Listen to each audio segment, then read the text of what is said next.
राहुल हमेशा से ईमानदारी के लिए जाना जाता था। वो एक छोटे से शहर में रहता था और अपने पिता से विरासत में मिली एक छोटी सी गैराज में मैकेनिक का काम करता था। उसका काम भले ही बहुत बड़ा नहीं था, लेकिन उसे इस पर गर्व था। उसके हाथों में तेल के धब्बे होते थे, कपड़े हमेशा चिकनाई से सने रहते थे, लेकिन उसका दिल साफ और नेक था। वो हमेशा मेहनत से कमाता और जरूरतमंदों की मदद करता था। एक दिन दोपहर को जब राहुल एक स्कूटर ठीक कर रहा था, एक आदमी उसके गैराज में आया। वो आदमी लंबा था, बाल सलीके से कंघी किए हुए, सफेद कमीज और काले पैंट पहने हुए। उसने अपना नाम समीर बताया और कहा कि वो अभी अभी इस शहर में आया है। समीर की कार खराब हो गई थी और उसे तुरंत ठीक करवाना था। राहुल ने कार को देखा, एक चमचमाती सिडान जिसे उसने पहले कभी नहीं देखा था। वो थोड़ा हैरान था, लेकिन उसे भरोसा था कि वो इसे ठीक कर देगा। उसने समीर की मदद करने का वादा किया और शाम तक आने के लिए कहा। राहुल ने कार पर काम करना शुरू किया और उसकी खूबसूरती देख हैरान रह गया। ये काफी महंगी कार थी और शहर में शायद ही कोई इसे खरीद सकता था। राहुल सोच में पड़ गया कि समीर जैसे अनजान आदमी के पास इतनी महंगी कार कैसे हो सकती है, लेकिन उसने इसे नजरअंदाज किया और काम में जुट गया।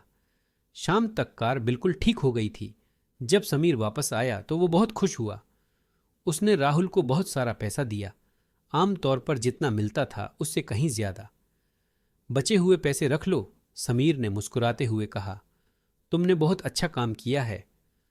राहुल थोड़ी झिझक में था, लेकिन फिर पैसे स्वीकार कर लिए। उसने कभी इतने पैसे नहीं देखे थे। समीर को शुक्रिया कहकर राहुल ने उसे जाते देखा। दिन बीतते गए और समीर का गैराज आना जाना बढ़ने लगा।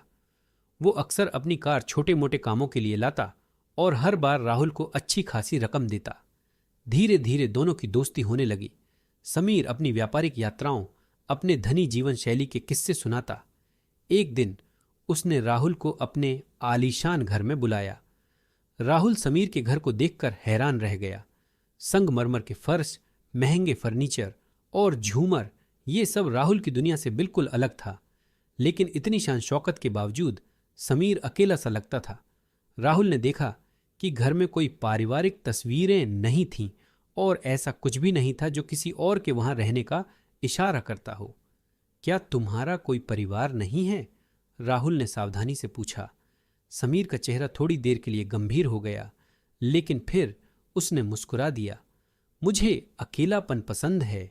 परिवार के रिश्ते जटिल हो सकते हैं। राहुल ने इस बारे में और पूछने की कोशिश नहीं की, क्योंकि उसे लगा कि समीर इस विषय पर बात करने में सहज नहीं है। कुछ समय बाद राहुल को समीर की कार में अजीब चीजें नजर आने लगीं। कभी कभी कार में अजीब तरह के खरोंच या डेंट होते थे। जब राहुल ने इस बारे में पूछा तो समीर उसे हल्के में टाल देता, कहता कि वो कहीं टकरा गया था या किसी ने उसकी कार को धक्का दे दिया। लेकिन ये घटनाएं इतनी बार होने लगीं कि राहुल को शक होने लगा। एक दिन जब राहुल समीर की कार पर काम कर रहा था तो उसे कुछ ऐसा मिला जिससे उसकी रूह कांप गई। कार की पैसेंजर सीट के नीचे एक खून का धब्बा था, हल्का लेकिन साफ दिखाई दे रहा था। राहुल का दिल तेजी से धड़कने लगा। कार में खून क्यों था? पिछले कुछ हफ्तों से राहुल के मन में जो शक था, अब वो और गहरा हो गया था। राहुल ने तय किया कि अब वो समीर से सच पूछेगा। उस शाम जब समीर अपनी कार लेने आया, राहुल ने हिम्मत जुटाकर पूछा, समीर, क्या सब ठीक है? मुझे तुम्हारी कार में कुछ अजीब मिला। समीर की आंखें संकुचित हो गईं। उसका चेहरा पहले जैसा दोस्ताना नहीं लग रहा था। तुम क्या कहना चाहते हो? राहुल ने गहरी सांस ली। सीट के नीचे खून था। मैं कोई गलत फहमी नहीं चाहता, लेकिन क्या तुम मुझसे कुछ छुपा रहे हो? समीर की शक्ल सख्त हो गई। राहुल को लगा वो सब मना कर देगा, लेकिन इसके बजाय समीर ने गहरी सांस ली। तुम अच्छे इंसान हो राहुल, शायद जरूरत से ज्यादा अच्छे, उसने कहा। और फिर कुछ पल रुककर बोला, कुछ चीजें ऐसी हैं जिन्हें तुम नहीं समझ सकते। मैंने कुछ ऐसे काम किए हैं जो जरूरी थे। राहुल का पेट मरोड़ खाने लगा। तुम कहना क्या चाहते हो? समीर ने धीरे से कहा, मैंने जहां तक पहुंचा हूं वहां ईमानदारी से नहीं पहुंचा। कभी कभी हमें ऐसे फैसले लेने पड़ते हैं जो कठिन होते हैं और कभी कभी लोग उसमें चोट खा जाते हैं। ये बातें राहुल को अंदर से हिला गईं। क्या समीर किसी अपराध की बात कर रहा था? इसके पहले कि राहुल कुछ और पूछ पाता, समीर का फोन बज उठा। समीर ने जल्दी से फोन उठाया और गंभीर लहजे में बोला, हाँ, मैं जल्दी पहुंच रहा हूं। फोन रखकर समीर ने राहुल की तरफ देखा। मुझे जाना होगा।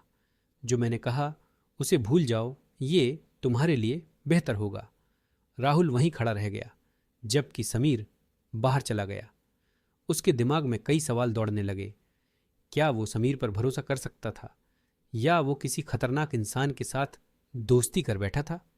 अगले कुछ दिन राहुल के लिए मुश्किल भरे थे। वो समीर की बातों को भूल नहीं पा रहा था।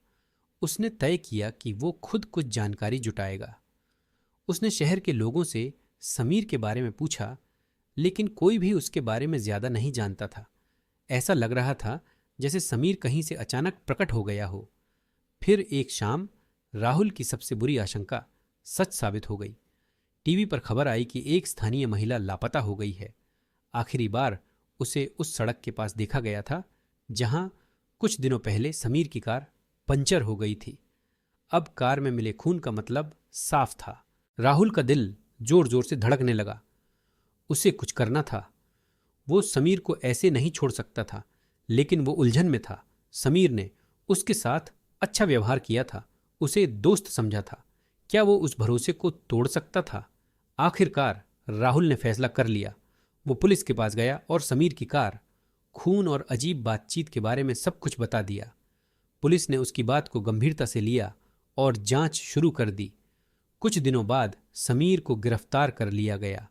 जांच से पता चला कि समीर अवैध धंधों में लिप्त था।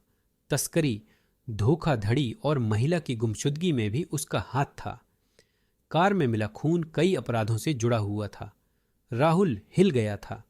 जिस इंसान पर उसने भरोसा किया था, जो हमेशा दोस्ती और उदारता दिखाता था, वो अंदर से इतना अंधकारमय निकला।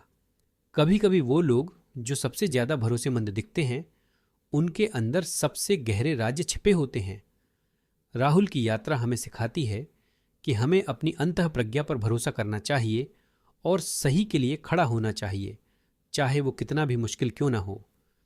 दिखावा धोखा हो सकता है और हमें हमेशा सच्चाई की तलाश करनी चाहिए, चाहे वो कितनी भी असुविधाजनक क्यों ना हो।